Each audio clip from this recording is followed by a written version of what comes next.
Allez, nous allons parler de l'industrie automobile et surtout de la transformation du secteur de l'automobile dans le cadre de la transition énergétique et donc de toutes les révolutions technologiques liées à l'automobile avec Stéphane Antiglio qui nous a rejoint de Autodistribution. Bonjour Stéphane. Bonjour Jérôme. Vous dirigez donc la société Autodistribution, spécialiste de la pièce détachée auto. Et vous fournissez en fait toutes les pièces détachées qui servent à réparer les véhicules après la période de garantie. Exactement. À vos côtés, Jean-Charles Trochion, fondateur de la start-up Cotrolia. Bonjour. À qui on donnera la parole dans un instant pour que vous nous expliquiez, vous, comment vous donnez une seconde vie au système électronique. Et c'est un véritable défi aujourd'hui. Alors, on va commencer avec vous, Stéphane. Et même avant de commencer, est-ce que vous pouvez nous résumer un petit peu quelles sont les contraintes, les défis auxquels votre secteur est confronté aujourd'hui ? Alors le secteur, nous sommes dans l'après-vente automobile, mais finalement nous avons tous les défis de l'automobile, donc qui s'est profondément transformé ces dernières années, avec des révolutions technologiques énormes. Alors ça a été, on va revenir dessus bien sûr, l'introduction de l'électronique, pour beaucoup dans les autos, des véhicules de plus en plus connectés. Également, dans les dispositifs maintenant qui équipent les automobiles, ce qu'on appelle les ADAS, des dispositifs de sécurité, plus de confort, l'infotainment dans l'automobile. Donc tout change à une vitesse absolument incroyable et il faut suivre ce mouvement. Oui, c'est un ordinateur la voiture aujourd'hui. Ce sont des ordinateurs sur roues. De plus en plus, voilà, avec des choses de plus en plus sophistiquées, des radars, des lidars, des caméras, des choses extrêmement sophistiquées. Donc bien sûr, après, il faut non seulement le produire, ça c'est le rôle des constructeurs, mais après il faut le maintenir et l'entretenir. Et ça c'est le rôle de nos clients, les garagistes. Et aussi notre rôle qui est de leur fournir des pièces, mais aussi de les assister, de les aider à suivre ce mouvement. Voilà. Ouais. Donc, on comprend bien que vous êtes face à une véritable mutation et vous avez dû vous-même, j'imagine, vous transformer. Alors, nous sommes dans l'obligation d'évoluer, comme beaucoup d'entreprises. Alors, on le fait avec un point qui est très important, c'est que, vous l'avez dit, nous, on fournit des pièces pour des véhicules qui sont après période de garantie d'une façon générale, parce qu'avant, ils vont naturellement dans les réseaux constructeurs. Il faut savoir qu'en France, on a à peu près 75% du parc qui a plus de 5-6 ans. Le parc a en moyenne plus de 10 ans d'âge. Et donc, on se doit de fournir une maintenance automobile avec beaucoup de proximité et qui reste abordable. Parce que c'est aussi un enjeu. Un autre enjeu, c'est comment cette technologie est-elle compatible avec une mobilité abordable et aussi durable, puisque c'est aussi ce nouvel axe de la durabilité qui est maintenant majeur également dans tous les plans d'action qui sont menés à la fois par les constructeurs et par nous-mêmes. Mmh. Ce qui veut dire que vous avez dû refaire un peu votre écosystème, vous avez dû réorganiser vos partenariats ? Alors nous sommes en pleine transformation de l'écosystème. Alors d'abord, ceux qui fabriquent les pièces eux-mêmes nous accompagnent, c'est-à-dire que nous commercialisons déjà beaucoup de pièces qui sont des pièces que nous reprenons et qui sont remanufacturées, donc remises en état, remises à neuf. Que vous récupérez quoi sur des véhicules qui sont récupérés par des garagistes sur des véhicules. C'est le cas par exemple d'alternateurs, démarreurs. C'est le cas aussi d'étriers de frein. C'est ce qu'on trouve dans les bonnes vieilles casses, quoi. Alors pas forcément dans les casses, même directement dans les garages. Il y a des systèmes de consigne, comme les bouteilles en verre consignées il y a très longtemps. Voilà. On récupère aussi par exemple des injecteurs, ça c'est plus récent, ça date du diesel. Tous les injecteurs diesel, nous pouvons les remettre à neuf. Ce que nous faisons là nous-mêmes carrément, nous sommes rénovateurs d'injecteurs diesel. Donc il y a tout un écosystème qui s'est progressivement monté. Et on a eu depuis quelques années, on voit émerger de plus en plus maintenant la réparation des organes électroniques. Et donc dans ce cadre, on a fait connaissance il y a quelques années maintenant de toute l'équipe Cotrolia. Et je vais laisser Jean-Charles sans doute vous expliquer ce qu'ils font. Avec plaisir. Donc Jean-Charles Trochion, fondateur de Cotrolia. Vous intervenez, on l'a compris, alors effectivement récupérer des injecteurs ou des carburateurs, on voit ce que c'est. Récupérer des systèmes électroniques, les remettre ensuite en service, c'est possible. Exactement. En fait, notre métier, c'est donc on est une entreprise nantaise, innovante, qui rénove en fait toutes les organes électroniques dans les véhicules. Donc par exemple, ce qui va être visible, c'est votre compteur automobile, la dalle tactile sur laquelle vous venez interagir pour contrôler le GPS. Nous, on va intervenir sur tous ces éléments-là, les rénover. Il faut savoir aujourd'hui, pour recontextualiser, dans un véhicule moderne, il y a entre 50 à 200 calculateurs électroniques dans le véhicule. Ouais.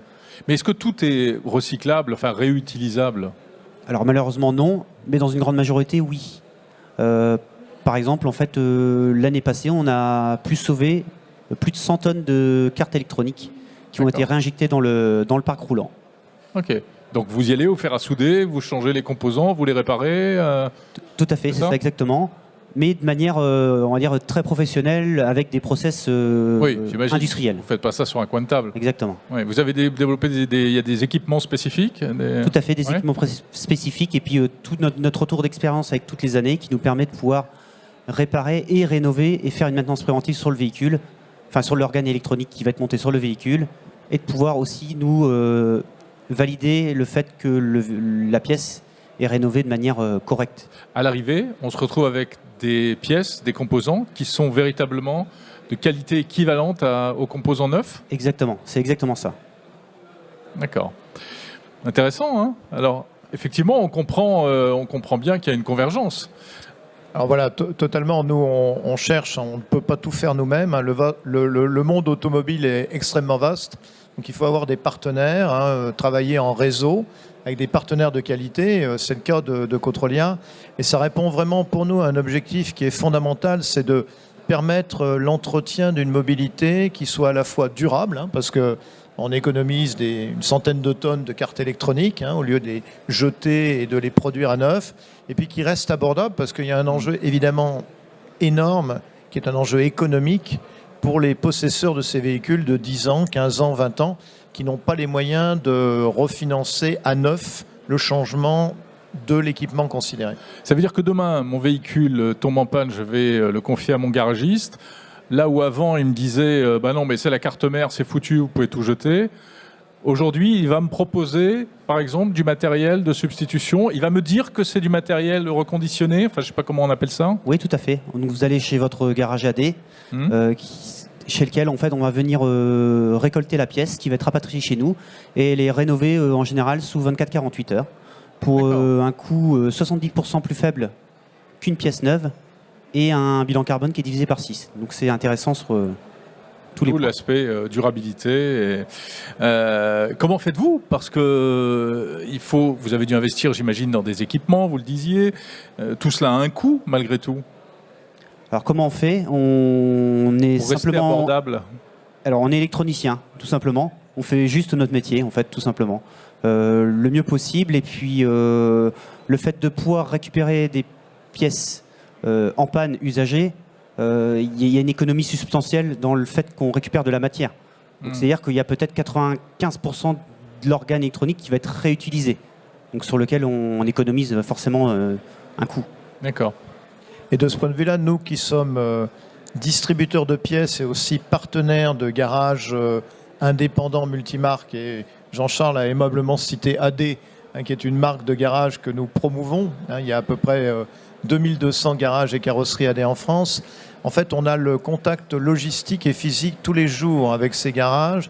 Et par exemple, on travaille de plus en plus à monter avec eux ce qu'on appelle une reverse logistique, c'est-à-dire récupérer des pièces pour pouvoir leur donner, alors soit par du remanufacturing, soit par de la réparation, une nouvelle vie. Le tout dans un objectif de mobilité abordable et durable. C'est clairement la valeur qui vous a fait vous unir l'un avec l'autre. Tout à fait. Ouais. C'est ça, oui. Et puis aussi, j'imagine quand même un petit peu des objectifs économiques à l'arrivée. Bien sûr, parce que d'abord, Controlia est une entreprise totalement indépendante qui a été financée et fondée par ses deux cofondateurs et qui se développe. Pour nous, ça correspond aussi à un vrai service qu'on offre aux garagistes et donc aux consommateurs. Après, de temps en temps, la pièce n'est pas réparable. Dans ces cas-là, nous avons aussi une offre de pièces neuves dans ces cas-là. Donc tout le monde s'y retrouve. Quels sont vos rapports avec les constructeurs, d'une part, également peut-être avec les pouvoirs publics? Vous êtes accompagné, soutenu Alors, nous, on n'a pas vraiment de lien avec les constructeurs ni avec les pouvoirs publics. On est vraiment dans la filière aval et on travaille, nous, en direct avec... Mais vous pourriez peut-être les influencer, non? Leur dire, bah, tiens, il faudrait peut-être construire ça comme ci, comme ça, ou pour que ce soit plus facilement réparable. On le voit avec les smartphones. Hein. Ce serait envisageable, ça? Alors, pourquoi pas? Aujourd'hui, non. D'accord. C'est chacun dans son coin, dans son camp. Alors moi je rebondis sur votre question parce que c'est un très très bon sujet. Aujourd'hui les pouvoirs publics sont avant tout préoccupés de la production automobile. Et en fait ils ne se préoccupent pas forcément de ce qui constitue en fait le quotidien des Français, c'est-à-dire l'usage de l'automobile, son entretien, sa maintenance. Ouais. Voilà, donc votre point est tout à fait bon. Nous on essaye là aussi avec notre petite voix, nos petits moyens, de mieux sensibiliser les pouvoirs publics. Par exemple, on sait très bien, je reprends cet exemple parce qu'on va aussi vers une électrification du parc, hein. On sait très bien qu'à 40 millions de véhicules en France, voilà, il faudra certainement 25 à 30 ans pour que le parc soit tout électrique. En attendant, bien maintenir le parc actuel, éviter que son impact sur l'environnement ne se dégrade, est une vraie thématique qui pour le moment n'est pas audible parce que l'obsession des pouvoirs publics est uniquement de changer le parc. D'équiper, de changer Voilà. le parc. Et il faudra tout de même 25 à 30 ans. Ouais. Et pendant 25 à 30 ans, il y a beaucoup de choses à faire. On en parlait aussi tout à l'heure avec Jean-Charles, pour éviter que, par exemple, parce qu'un véhicule, ses performances se dégradent dans le temps, des organes s'encrassent, par exemple, il faut pouvoir intervenir, entretenir régulièrement, ce sont des éléments tout à fait importants, qui pour le moment rencontrent peu d'écho auprès des pouvoirs publics, malgré les efforts de nos fédérations professionnelles, malgré les efforts de nos entreprises. Donc c'est vraiment ça les prochains défis qui vous attendent?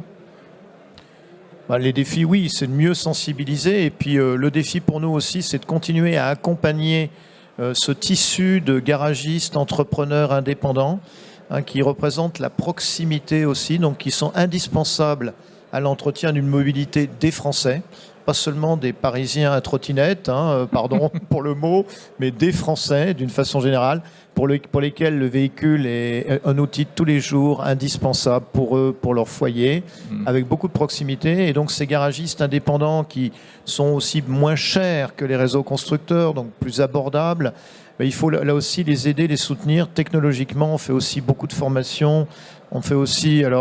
On collabore là-dessus maintenant, les véhicules connectés, il faut de l'accès aux données, donc on fait du diagnostic à distance, de l'assistance au diagnostic pour ces réparateurs, énormément de choses. Voilà.